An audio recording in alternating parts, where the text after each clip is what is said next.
Hey everyone, I'm up in Colombia, Missouri. I'm actually coming to visit my friend Daniel. He's been in a couple of my videos. Actually, I want to say one, maybe. I don't exactly know how many he's been in, but I'm visiting him this time in Colombia, Missouri. And so we're going to be doing some Blu-ray hunting, maybe some kind of Blu-ray haul. We're going to be here to record a podcast. He has a podcast, a horror podcast, a Gothic horror podcast called Cobwebs. Now, we're going to be talking about 1933's The Invisible Man with James Whale as the helm of the director. This is starring Claude Rains. I'm really excited to check this film out again, honestly. We're going to be watching it and then recording it, and we're going to be doing a little bit of homework as well. And I'm really excited to put it, and I'll put a link down in the description down below once this is all done. But I'm actually waiting for him right now. He is not at his house yet, but we will be doing something very shortly. We're going to be going to Barnes & Noble to get some Criterions. I don't know.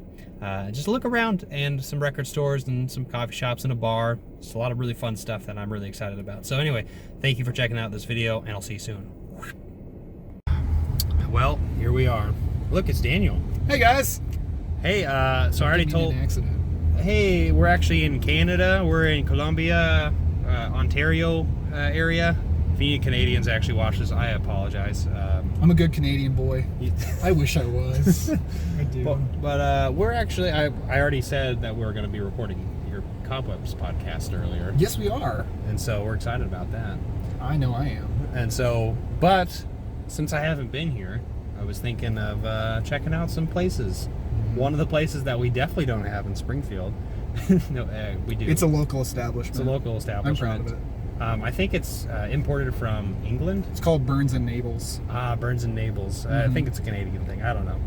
But I think they're having a sale right now or something. And our Barnes... Is that sale really going on right now? Yeah. Oh, I thought it was over. Okay. No, it's until August. Cool. But, since we're going to be talking about Claude Rains later tonight... Yes, we are. I want to get Notorious because Claude Rains is in it. And I know we talked a little bit about this earlier. Mm-hmm. I liked it all right. I don't like it very much, honestly. Like, I love Cary Grant. Cary Grant's the male lead of Notorious. And, like, they drained him of, like, personality and charm. He's just super flat in that movie, and it bums me out. But, Claude Rains has always given it his all, so that's good. Well, I'm not the biggest Ingrid Bergman fan, honestly. I mean, she's fine in Casablanca, but that's kind of Humphrey Bogart's movie for me. Yeah. I need to see more. I want to get that box set with Rossellini that like she does. I'm not There's aware like of a 3. This director, he directed 3 films with Ingrid Bergman. Is he related to Tortellini? I'm sorry, that was such a stupid joke. Squidward jokes. Well, we're going to be back in Barnes & Noble, and then we're going to check out a couple other places probably too, and we'll see you soon. Gucci. Barnes & Noble sale. Barnes & Noble sale. He's already done. Are you filming me? Yes, I'm filming. I didn't know. This is our song. Barnes & Noble sale. Okay, Nathan, name one good movie Criterion's ever put out. That's what I thought. You can't do it. You're right. I should be stopping this. Oh my God. Here we are. You actually gonna get anything? Maybe? I'm gonna hand you this. Hey, look. Well, we'll do a pickup haul at the end. Probably. Okay, so all of these are 50% off of the mark price. That's how it works? Yes. Is that how math works? That's how math works. It's about $20 each, generally, unless it's like a box set. Whoosh. Here's one of the best movies ever. My opinion, followed by the best movie ever. Is that your favorite movie, really? It's one of my favorite movies ever. And honestly, I've never seen this version. That's a DVD. That's a DVD. That's why. You have to go wash your hands now. I actually got to go to the bathroom. Sorry, guys. Well. That isn't the greatest trilogy of all time. Yeah, everyone knows it's not that. There's so many good movies. That's why going here is a trap, and honestly, I shouldn't do that. Have you seen so many good movies? No.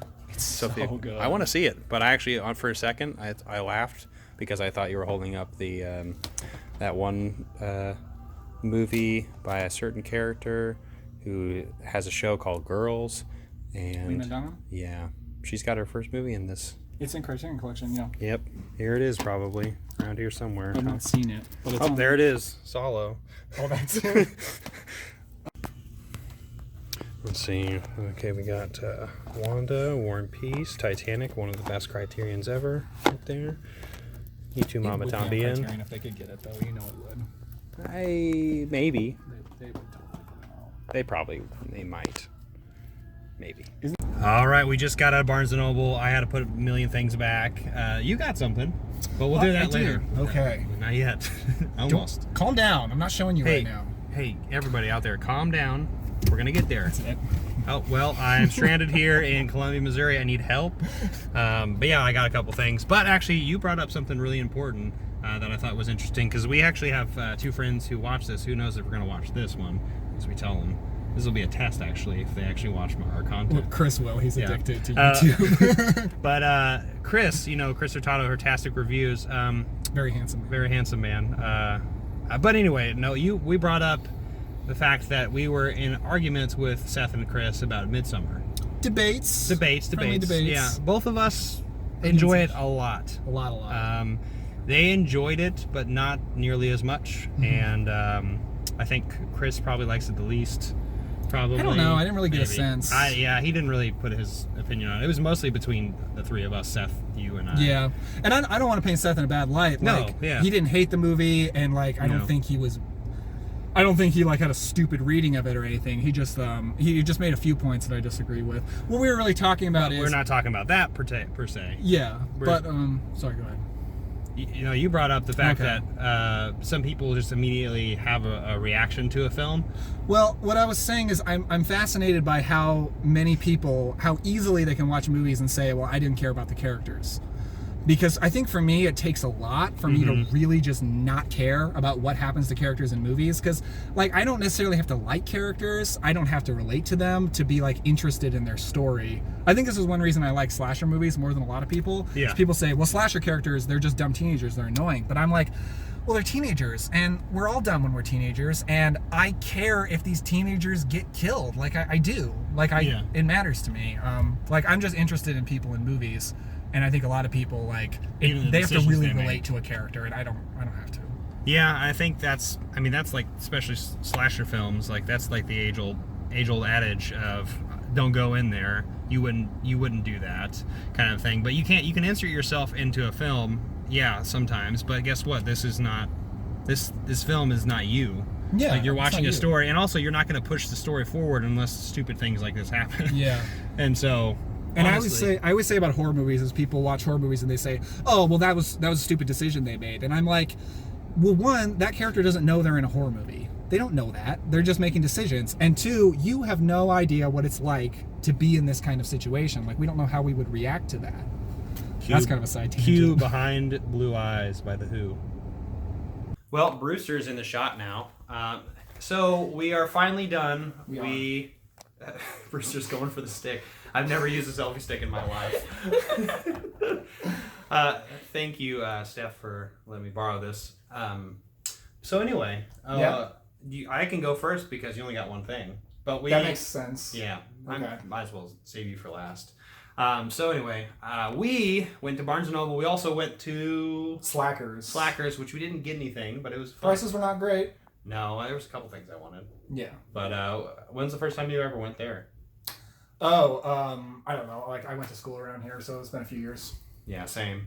But I think I've only bought 2 movies there ever. Really? I think. The price is just not the greatest thing ever? Often not, no. Also, where are we right now? We're in my house. This is my Blu-ray collection. What is this? It's part of it. Who is that? Is that Robert De Niro behind us? And yes. Is that Freddy Krueger and Jason Momoa? I mean, Jason.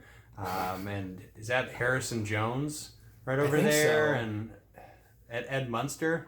Yes. I don't know. Marty McFly? I don't know what's going on back there. Anyway, I'm just ranting about stupid shit. Let's actually just talk about the things that actually you're here for. Okay. So I got a couple Criterions. This damn Barnes & Noble sales is going to kill me. But you used gift money. I did use gift money. Thank goodness. Gift money, by the way, everybody. Making money off making gifts. Yeah, gift money. So the first thing I got was Andrei Tarkovsky's Ivan's Childhood. You didn't know I got that?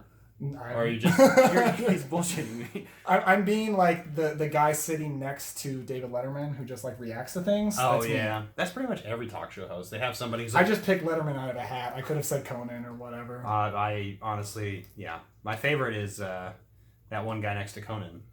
The Barbarian? Yes, exactly. So Ivan Child is the debut film from Tarkovsky. I've only seen Andrei Rublev, and I have Stalker and Solaris, but I want to see those.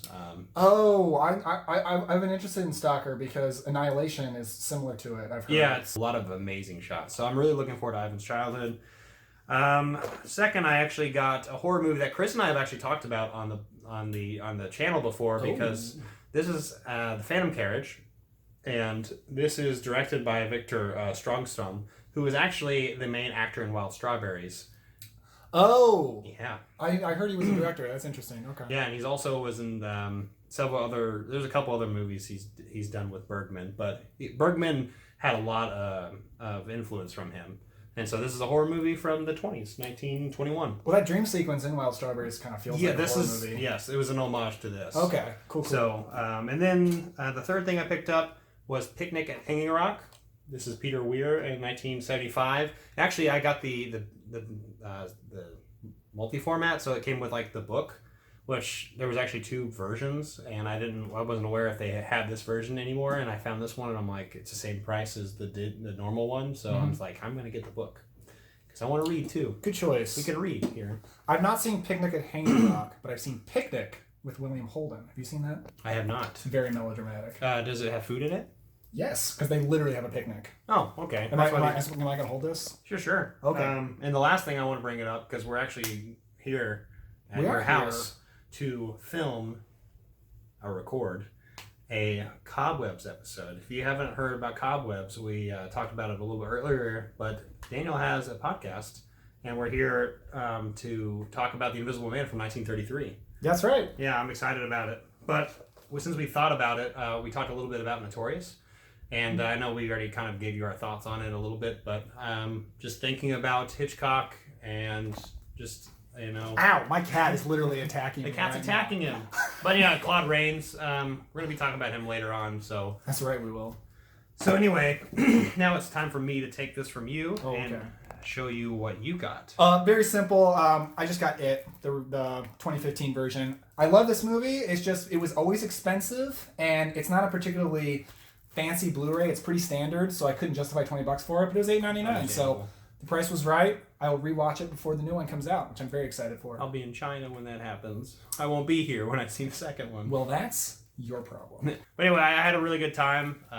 It's coming up here. I know the night is young because we still got to do the podcast, so I'm excited. Any last thoughts? Before you die? Just, subscribe, hit that bell so you get notifications, and subscribe to Audible. Do you have a promotion with Audible? I don't have. Forget the Audible thing. Just subscribe. But yes, check out Cobwebs down in the description down below. This will go up probably before the podcast episode's up, but I will be putting in the description and just a link to, in general, all of his other episodes. And you can find that on... It's on iTunes. It's also on my blog, which is frightflixhorrormovielove.blogspot.com. I'm gonna shorten that, but it's long right now. But you can find it there. All right. Well, thank you so much for checking this video out. Subscribe, hit that notification bell, and I'll see you next time.